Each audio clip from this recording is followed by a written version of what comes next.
Salut, c'est Alex. Aujourd'hui, on va regarder ensemble quoi faire si un locataire arrête de vous payer. Donc, dans votre carrière d'investisseur immobilier, c'est assurer que ça va arriver un jour ou l'autre, qu'un de vos locataires va arrêter de vous payer. Et à ce moment-là, vous devez savoir qu'est-ce que vous allez faire pour récolter votre argent. Donc, il y a des options qui vont s'offrir à vous, de style plus négociation, mais aussi des options légales. Aujourd'hui, on va regarder ensemble qu'est-ce que vous pouvez faire à ce moment-là. Donc, c'est parti, on regarde ça ensemble. La première chose qui est importante, avant même de se retrouver au moment où le locataire arrête de vous payer, c'est vraiment de choisir un locataire qui va toujours vous payer. Donc c'est sûr, ça peut paraître évident à dire à ce moment-là. Parfois, on va sélectionner un locataire, on va penser qu'il va bien payer, et puis finalement, il va se retrouver à pas payer. Donc, c'est sûr que parfois ça peut arriver, mais vraiment, ce qui est important, avant même de se retrouver dans cette situation-là, c'est vraiment de sélectionner un bon locataire. Donc, notamment en faisant une enquête de crédit, mais aussi avec notre feeling, donc juste en regardant de quoi il a l'air. Donc, vous devez vous demander, est-ce que cette personne-là, je l'accepterais chez moi, par exemple? Donc, est-ce que je pourrais l'inviter à coucher chez moi une nuit?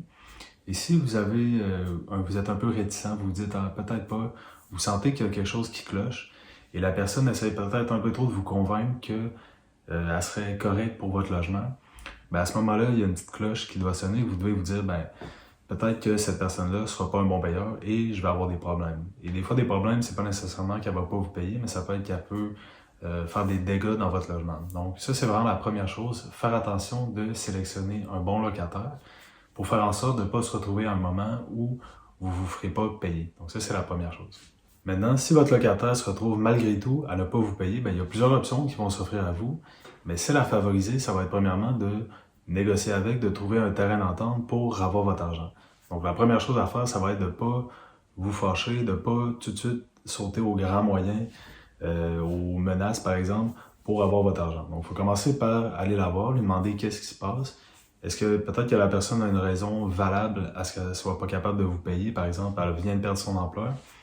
Et si c'est une personne qui est quand même honnête, quand même sérieuse, elle va finir par vous payer. Donc la première chose, c'est ça, c'est d'aller voir la personne et de voir, est-ce qu'on peut trouver un terrain d'entente, par exemple, OK, vous allez me payer dans une semaine maximum, vous allez devoir m'avoir payé votre loyer.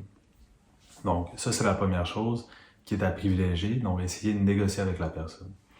Maintenant, il faut faire attention quand même de ne pas vous faire abuser par cette personne-là. Donc il y a certaines personnes qui vont peut-être essayer d'abuser de votre générosité. Donc si vous êtes trop gentil avec cette personne-là, et qu'elle vous retarde toujours ses paiements, au fil du temps, ça va pas être bon pour vous. Vous allez toujours vous retrouver avec des paiements en retard et vous n'allez jamais reprendre le dessus. Donc, il faut faire aussi attention de ne pas se faire abuser par la personne. Il ne faut pas être trop naïf au niveau de votre gentillesse.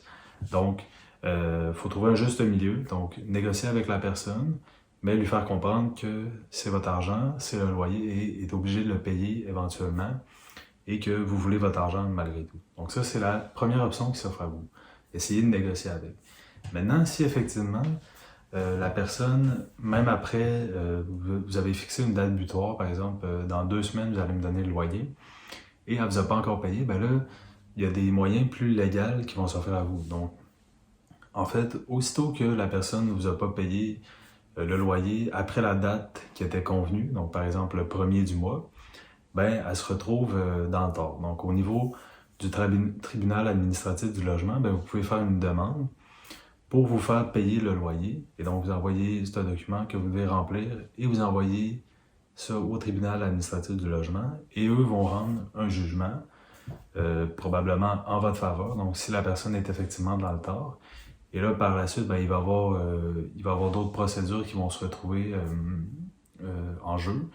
Mais ça, c'est l'aspect légal. De façon optimale, vous ne voulez pas vous retrouver à ce niveau-là parce que nécessairement, ça va prendre plus de temps que prévu à savoir votre argent. Donc, vous ne voulez pas vous retrouver là à attendre après votre argent. Donc, l'autre option aussi qui va arriver, c'est que vous allez peut-être vous entendre pour résilier le bail de la personne et trouver un nouveau locataire. Donc ça, parfois, ça va être l'option la plus efficace. Donc, par exemple, vous allez dire, regarde, pour ce mois-ci de loyer, tu n'as pas réussi à me payer, donc je vais te donner du lousse.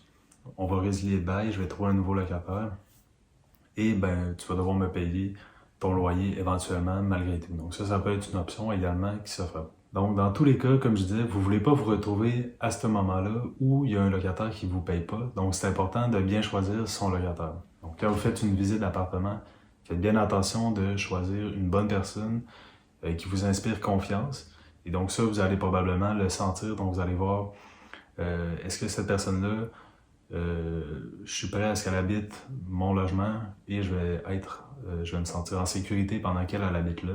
Donc, posez-vous cette question-là et si vous avez des doutes, ben, dites-vous que ces doutes-là sont probablement fondés et louez-lui pas. Donc, il vaut mieux avoir un logement vacant qu'un logement loué à une mauvaise personne qui va pas bien vous payer et qui va peut-être amener des dégâts à votre logement. Donc, faites attention à ça. Donc, c'est tout pour la vidéo. J'espère que vous avez apprécié. Si c'est le cas, vous pouvez mettre un like sur la vidéo, vous abonner à ma chaîne pour plus de contenu sur l'immobilier, l'entrepreneuriat et les finances. Et sur ce, on se dit à la prochaine pour une autre vidéo.